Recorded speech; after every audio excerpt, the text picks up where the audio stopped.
প্লেটে নিয়ে নিচ্ছি ভাত, লেবু আর শসা। তারপরে নেব বেগুন ভর্তা। আর বেগুন ভর্তাটা আমার ছোট বোন করেছে। বেগুন ভর্তা কিন্তু বানানোও সহজ, খেতেও ভালোই লাগে। শিং মাছ রান্না করেছি বরবটি দিয়ে, এটাও নিয়ে নিলাম। ডাল দিয়ে আম রান্না করেছি,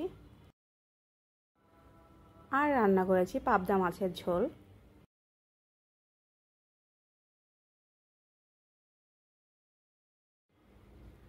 রান্না করেছি ভেন্ডি দিয়ে ডাল দিয়ে। প্রশ্ন থাকতে পারে, পাতলা ডাল করলে ভেন্ডি দিয়ে ডাল কি প্রয়োজন? আসলে আমি একটু ভেজা ভেজা টাইপ খাবার খেতে পছন্দ করি,